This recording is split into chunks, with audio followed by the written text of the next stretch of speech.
Good evening, ladies as well as gentlemen. Papa Boris here with another short Hearthstone arena guide. In the last video, I taught you what the Hunter secrets do, and I explained how to play around them. In this video, we're going to take a look at an in-depth example from an actual game to see how proper play or improper play can make all the difference when dealing with the Hunter's traps. Now, in this game, I was actually the Hunter.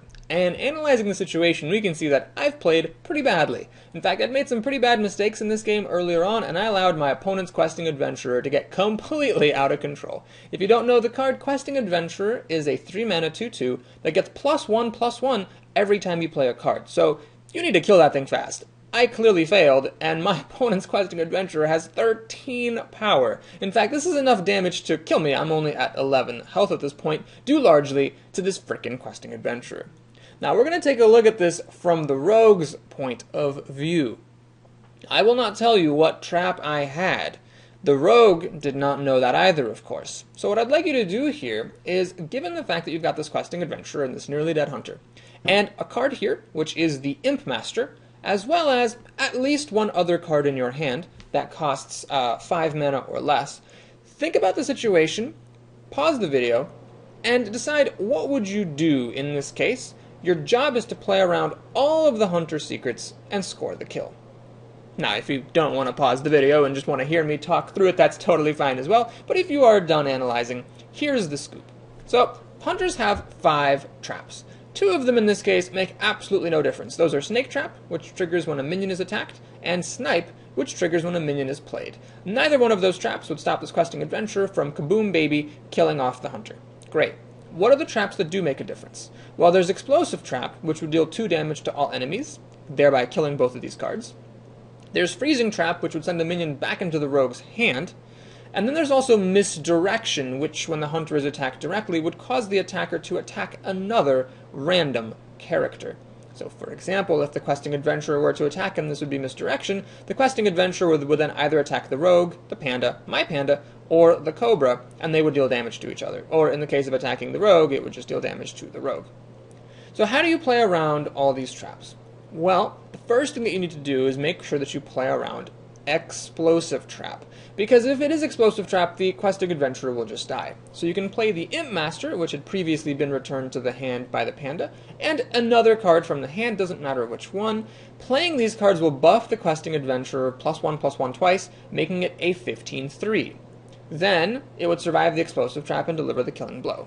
But wait, there's more. Because if it's Freezing Trap, you don't actually want to attack with the Questing Adventurer. You certainly don't want it to go back into your hand, so you should really attack with the Panda first, in case it is Freezing Trap. But don't attack with the Panda right away. First, play 2 other cards to buff the Questing Adventurer, so that the Questing Adventurer won't die if it's Explosive Trap. But wait, there's more. If you play 2 cards from your hand, and the Questing Adventurer becomes a 15/3. There is still a small chance that this trap is actually Misdirection.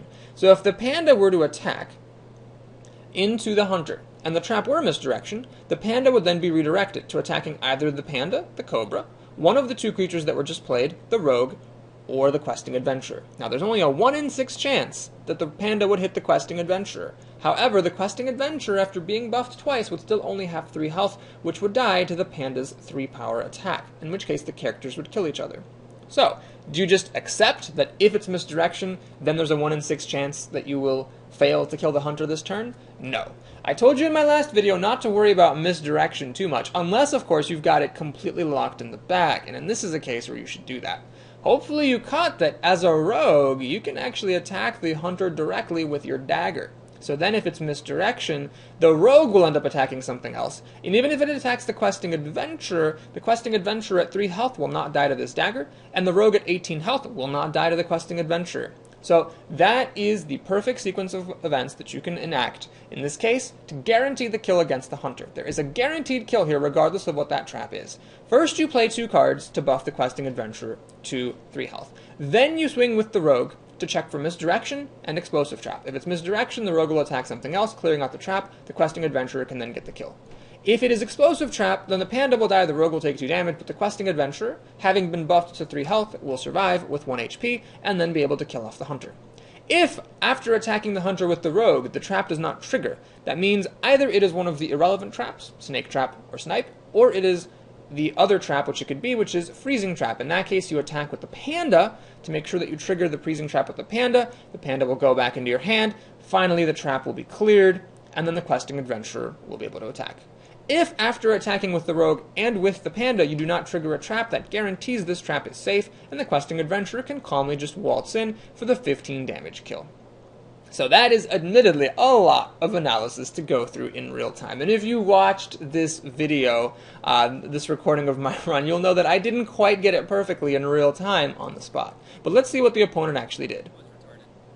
I'm so annoyed by that game. I don't think this is a 0-win. Well, she attacked with the questing adventurer.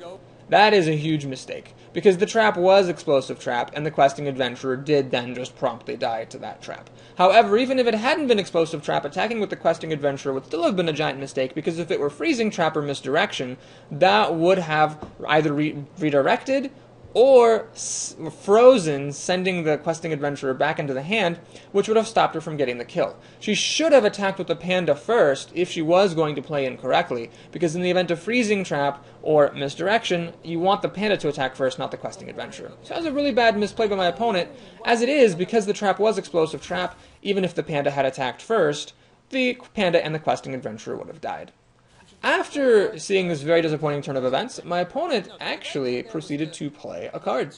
She played Spellbreaker, and then she also played the Imp Master that she had put back into her hand the previous turn with her panda. Now, had she simply done these two things first, the questing adventurer would have been at 3 health, it would have survived the explosive trap, and it would have killed me. She still should have attacked with the panda first, in case of freezing trap or misdirection, but given her terrible play of attacking with the questing adventurer, that actually would have worked if she had just played these two cards first to buff the questing adventurer before attacking. Believe it or not, I actually went on to win this game, even though my opponent had a guaranteed kill. Which just goes to show, as I so often say, that Hearthstone, in the long run, is primarily a game of skill. So often on Reddit or on the Blizzard forums, I see people saying stuff like, well, my opponent drew this, this, and this, and I had this in my hand. What was I supposed to do? Well, you were supposed to lose. Sometimes you're going to get unlucky and lose. But in the long run, over a long period of time, over many games, skillful players are going to win a lot more than unskillful players. So people who complain that they're always losing because they're unlucky, because their opponent, got legendaries or whatever, they're just bad, and they're going to continue being bad forever because they're blaming factors outside themselves for their own defeats. Play the game, think, learn how the mechanics work, and watch strong players. By being skillful, you will win a lot more.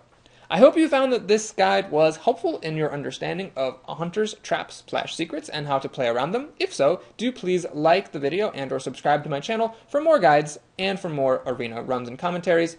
In the next set of videos, I'm going to teach you what the mage secrets are and how to play around them. We'll also take a look at an in-depth example. So I hope you're looking forward to that. I'm definitely looking forward to showing you how it works, and we'll see you soon.